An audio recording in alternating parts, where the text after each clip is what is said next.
Itajaí, Santa Catarina, 17 de maio de 2012. Uma quinta-feira como qualquer outra na escola municipal, professor João Bernardes, localizada no bairro São Vicente. Os corredores estreitos vibravam com o burburinho de crianças que aguardavam ansiosas o toque do sinal para o recreio. Entre elas, Lucas Mendonça Silva, 9 anos, aluno do quarto ano, conhecido por sua timidez e pelo caderno de desenhos que sempre carregava. Lucas não era o tipo de criança que chamava a atenção, filho único de Márcia, caixa de supermercado, e Roberto, motorista de caminhão que passava semanas na estrada. O menino havia aprendido desde cedo a se virar sozinho. Nas manhãs, acordava com o despertador, preparava seu próprio café e arrumava a lancheira. Sempre a mesma, azul com estampas de dinossauros, presente de aniversário do pai. Naquela manhã, antes de sair, Lucas havia colocado na lancheira um sanduíche de queijo, uma maçã e um suco de caixinha. Também levou o caderno de desenhos, onde havia trabalhado na noite anterior em um projeto secreto que não mostrava a ninguém. A professora Carla Bueno recordaria depois que o menino parecia normal durante as primeiras aulas. Participou da leitura coletiva, resolveu exercícios de matemática e até sorriu quando recebeu um elogio pelo capricho na tarefa de casa. Às 9h40, o sinal do recreio tocou. A turma de Lucas saiu em fila, como mandava o procedimento da escola. As câmeras de segurança, apenas 2 instaladas nos corredores principais, mostraram o menino seguindo em direção ao pátio com os colegas. Fernanda Lopes, inspetora há 15 anos na instituição, lembra ter visto Lucas passar com sua lancheira azul característica. Ele era quietinho, sempre andava sozinho ou com o Pedro, seu único amigo. Naquele dia, me pareceu normal, caminhando em direção ao bebedouro antes de ir para o pátio, declararia depois. O pátio da escola era amplo, cercado por um muro de 2 metros de altura. Abrigava uma quadra de concreto, alguns bancos de madeira e uma área com árvores onde muitas crianças gostavam de se sentar para lanchar. Havia também um corredor que levava aos banheiros e, ao lado, o velho bebedouro de metal que servia todas as 347 crianças matriculadas na escola. O recreio durava 20 minutos. Quando o sinal tocou novamente, às 10h, os alunos voltaram para as salas. A professora Carla realizou a chamada, como de costume. Lucas não respondeu. A princípio, pensou que ele estivesse no banheiro. Após 5 minutos, mandou um colega verificar. Nada. 10 minutos depois, alertou a direção. Dali em diante, iniciou-se uma busca por todos os espaços da escola. Banheiros, biblioteca, área externa, salas vazias. Ninguém encontrou Lucas. Sua lancheira azul com dinossauros também havia desaparecido. O menino que nunca dera trabalho havia se dissolvido no ar em plena luz do dia, durante um recreio movimentado, com 4 inspetores de pátio em serviço, sem que ninguém notasse. A polícia foi chamada às 10h45 e os pais, contatados. Márcia chegou desesperada, ainda vestindo o uniforme do supermercado. Roberto estava na estrada, a caminho de Curitiba, e só conseguiria retornar na manhã seguinte. A notícia se espalhou rapidamente pelo bairro, enquanto policiais começavam a isolar a escola e a entrevistar crianças e funcionários.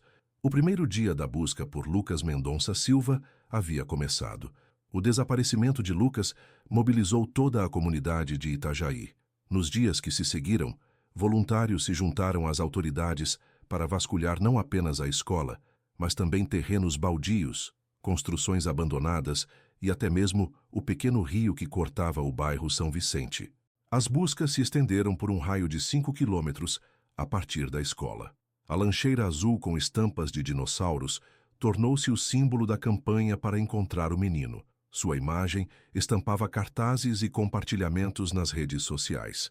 A investigação, conduzida pelo delegado Maurício Pereira, concentrou-se inicialmente na própria escola. As imagens das 2 câmeras foram analisadas repetidamente. Lucas aparecia caminhando normalmente em direção ao pátio, mas nunca foi registrado retornando. O problema é que as câmeras não cobriam o pátio, nem os arredores do bebedouro e dos banheiros, explicou o delegado em entrevista coletiva uma semana após o desaparecimento. Temos um intervalo crítico de 20 minutos sem monitoramento visual do menino. Os depoimentos dos colegas revelaram informações contraditórias. Alguns afirmaram ter visto Lucas perto do bebedouro. Outros disseram que ele estava na área das árvores.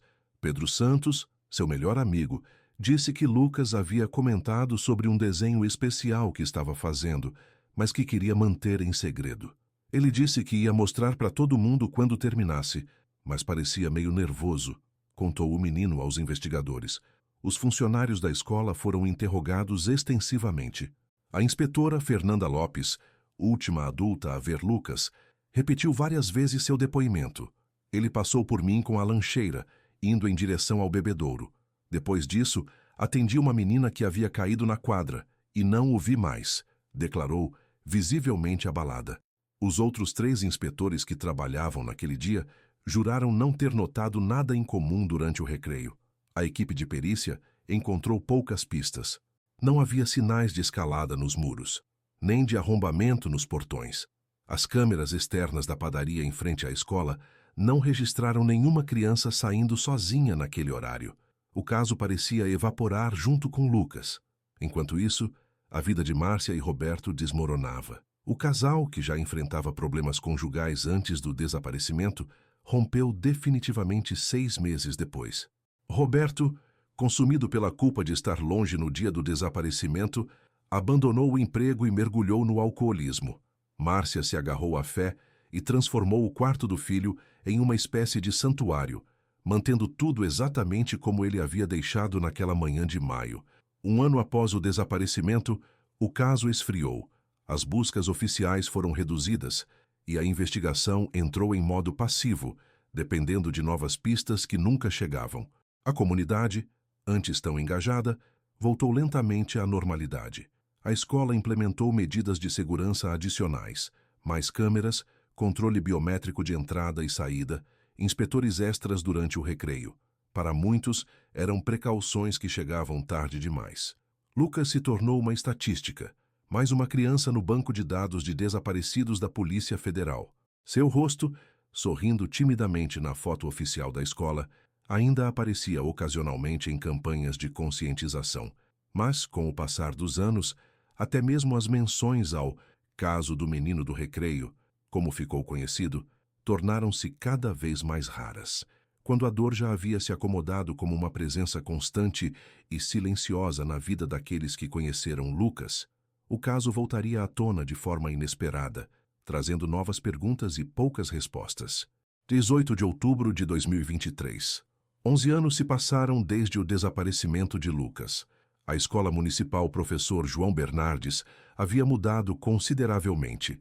Nova pintura, câmeras de segurança em todos os ambientes, catracas eletrônicas na entrada. Os alunos que estudavam lá na época de Lucas já eram adultos. Poucos funcionários daquele período ainda trabalhavam na instituição. Carlos Pacheco, 42 anos, era um desses novos funcionários. Contratado como zelador há apenas 3 meses, estava realizando naquela manhã uma manutenção de rotina nos bebedouros da escola. O antigo bebedouro de metal havia sido substituído anos antes por modelos mais modernos, mas a estrutura da parede onde ficava instalado permanecia a mesma, uma coluna larga de alvenaria entre os banheiros masculino e feminino.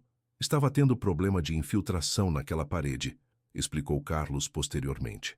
A diretora pediu para eu verificar se havia algum vazamento atrás do bebedouro que pudesse estar causando a umidade.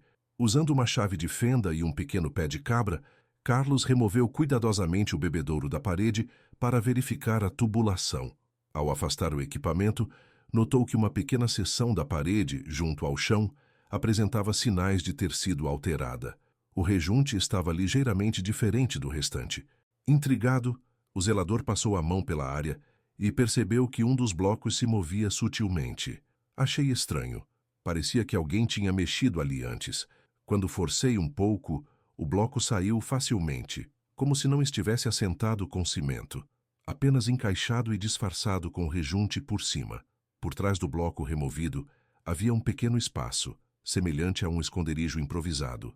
E lá dentro, coberta por uma fina camada de poeira e teias de aranha, estava uma lancheira azul com estampas de dinossauros. Carlos não sabia da história de Lucas. Contratado recentemente, nunca tinha ouvido falar do menino que desapareceu durante o recreio. Para ele, era apenas uma lancheira velha escondida na parede, talvez uma brincadeira de algum aluno. Levou o objeto até a secretaria, onde a coordenadora pedagógica Sandra Martins, funcionária antiga da escola, imediatamente reconheceu o item. Quando vi aquela lancheira, senti minhas pernas fraquejarem, relatou Sandra. Era idêntica à do Lucas, com os mesmos dinossauros, o mesmo desgaste no zíper que aparecia nas fotos da investigação. Pedi para o Carlos me mostrar exatamente onde havia encontrado e liguei imediatamente para a polícia. A notícia se espalhou rapidamente. Em poucas horas, viaturas policiais cercavam a escola e a área do bebedouro foi isolada para a perícia. Dentro da lancheira, encontraram itens surpreendentemente preservados, restos ressecados do que parecia ser um sanduíche, uma maçã mumificada e uma caixinha de suco vazia. Mas o que mais chamou a atenção foi o caderno de desenhos, ainda ali, com as páginas amareladas pelo tempo. O delegado Ricardo Monteiro, que assumiu o caso após a aposentadoria de Maurício Pereira, abriu o caderno cuidadosamente. Nas últimas páginas utilizadas, havia desenhos detalhados feitos por Lucas, um mapa da escola, o corredor dos banheiros, o bebedouro e o que parecia ser a representação de um esconderijo secreto. Na última página, uma mensagem escrita com a letra infantil: "Meu lugar especial onde ninguém me acha." A descoberta reacendeu o caso e trouxe à tona novas perguntas. Como a lancheira foi parar atrás da parede? Lucas a havia escondido ali? Alguém a colocou depois? E, ou principalmente, onde estava Lucas? Márcia Mendonça foi chamada para identificar os pertences. 11 anos haviam transformado a mulher enérgica em uma figura frágil e envelhecida prematuramente. Ao ver a lancheira que ela mesma havia preparado naquela manhã fatídica, caiu em prantos. "É dele, tudo aqui é dele", confirmou entre soluços. O caso do menino do recreio voltava às manchetes, trazendo consigo o peso de 11 anos de perguntas sem respostas e a esperança dolorosa de, finalmente, descobrir a verdade. A descoberta da lancheira azul catapultou o caso de Lucas de volta aos noticiários nacionais. O delegado Ricardo Monteiro montou uma força-tarefa especial, reexaminando cada detalhe da investigação original e incorporando novas tecnologias forenses não disponíveis em 2012. A escola se tornou novamente cenário de intensa atividade policial, com equipes de perícia desmontando meticulosamente a parede ao redor do local onde a lancheira foi encontrada. "Estamos tratando esta área como uma cena de crime preservada por 11 anos", explicou Monteiro em entrevista. O fato da lancheira estar escondida dentro da estrutura indica premeditação. Alguém deliberadamente criou esse esconderijo, removendo um bloco e criando espaço suficiente para guardar a lancheira. A análise do caderno de desenhos revelou-se crucial. Os especialistas confirmaram que os traços eram compatíveis com o desenvolvimento cognitivo e motor de uma criança de 9 anos. O desenho do esconderijo especial mostrava claramente o bebedouro e uma abertura na parede ao lado. Foram encontradas também pequenas anotações nas margens, indicando dias da semana e horários de recreio, como um planejamento. "O que vemos aqui", explicou a psicóloga forense Dorpotra Luciana Costa, "parece ser o registro de uma criança planejando criar um esconderijo secreto. É comum nessa idade, especialmente em crianças mais introvertidas como Lucas era descrito, a fantasia de ter um lugar só seu, longe dos problemas." A equipe técnica conseguiu recuperar impressões digitais parciais da superfície interna da lancheira e do caderno. As amostras foram comparadas com as digitais de Lucas, coletadas de seus pertences pessoais preservados pela mãe, e houve correspondência. Também foram identificadas outras 2 impressões parciais não identificadas. Paralelamente, os investigadores retomaram os depoimentos de 2012. Muitas crianças, agora jovens adultos, foram reconvocadas. Pedro Santos, o melhor amigo de Lucas na época, hoje com 20 anos e estudante universitário, trouxe novos elementos ao caso. "Eu não contei tudo naquela época. Tinha medo", confessou Pedro. "Lucas vinha planejando fazer esse esconderijo há semanas. Ele me mostrou os desenhos. Disse que seria nosso forte secreto, onde poderíamos fugir quando as coisas ficassem difíceis. Lucas sofria bullying de alguns meninos mais velhos e a escola não fazia nada. Ele falava sobre ter um lugar onde ninguém pudesse encontrá-lo.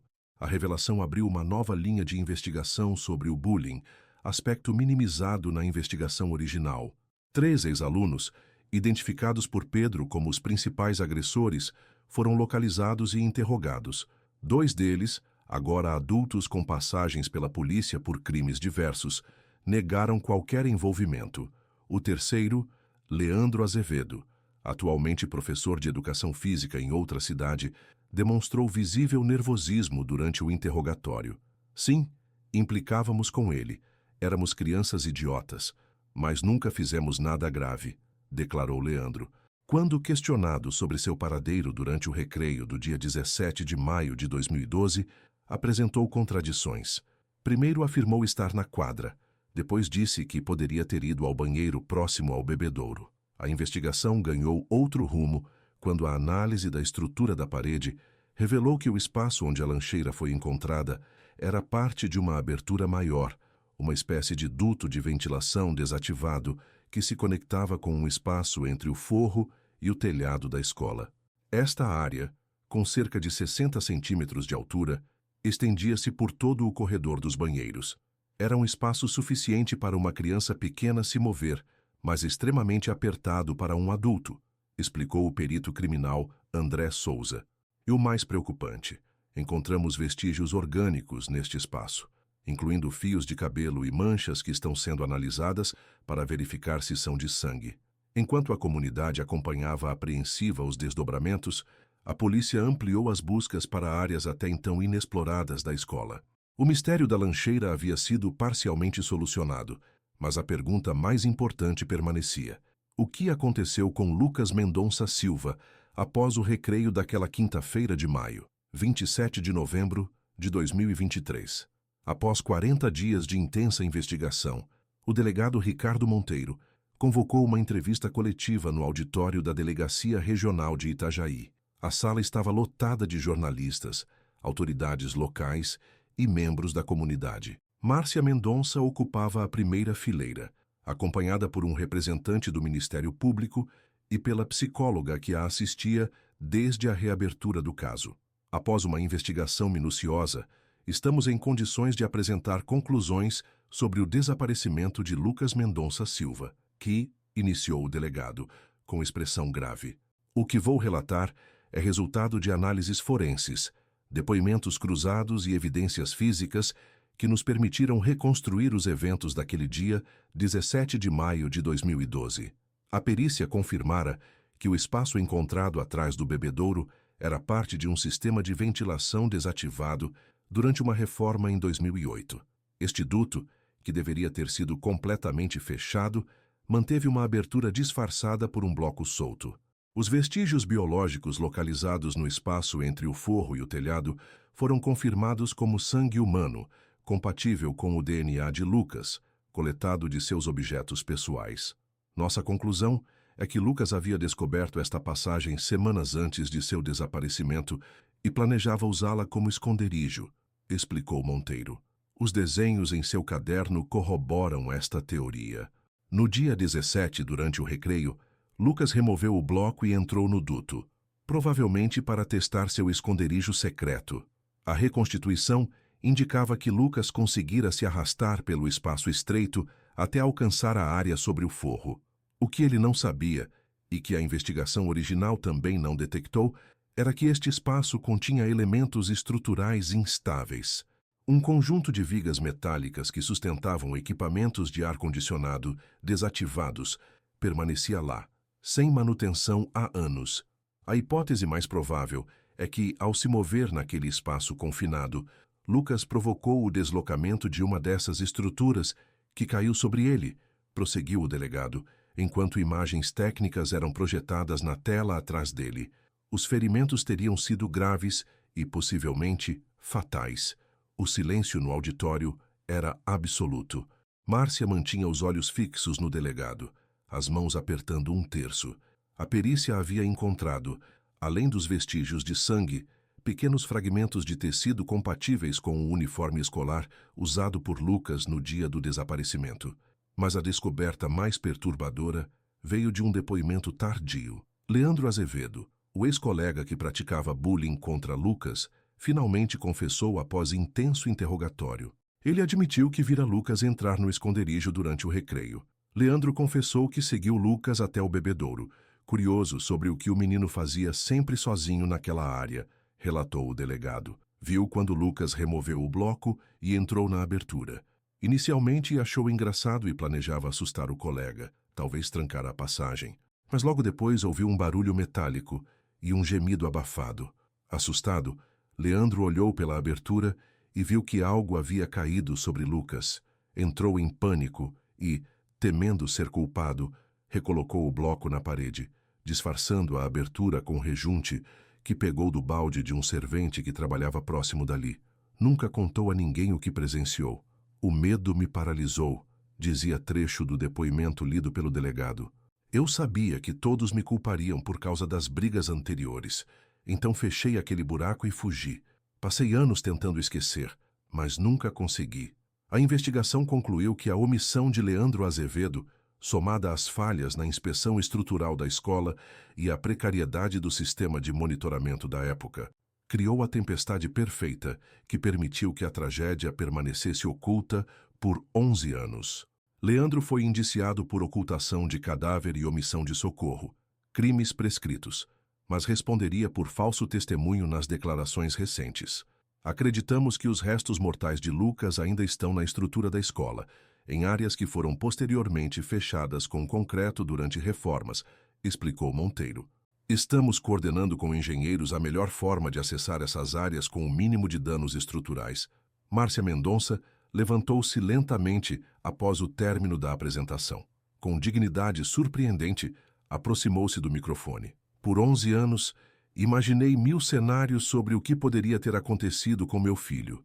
Em todos eles, havia um monstro, um sequestrador, alguém que deliberadamente o tirou de mim, disse, com voz firme apesar das lágrimas. Agora descubro que foi um acidente, que meu filho morreu sozinho, assustado, a poucos metros de pessoas que poderiam tê-lo salvado se soubessem onde procurar. A lancheira azul com dinossauros, agora uma peça central de um dos casos mais intrigantes da história policial de Santa Catarina, permanece guardada como evidência. O esconderijo que Lucas criou para se proteger do mundo tornou-se, por uma cruel ironia do destino, seu túmulo silencioso por mais de uma década. A Escola Municipal Professor João Bernardes seria temporariamente fechada para a operação de recuperação dos restos mortais. Depois, por decisão unânime da comunidade escolar, o local do antigo bebedouro seria transformado em um memorial permanente, lembrando não apenas Lucas, mas a importância de combater o bullying e de ouvir os medos e silêncios das crianças. A lancheira azul com estampas de dinossauros, encontrada intacta atrás do bebedouro, finalmente contara sua história. Uma história sobre um menino que só queria um lugar seguro num mundo que lhe parecia grande demais e, às vezes, assustador demais.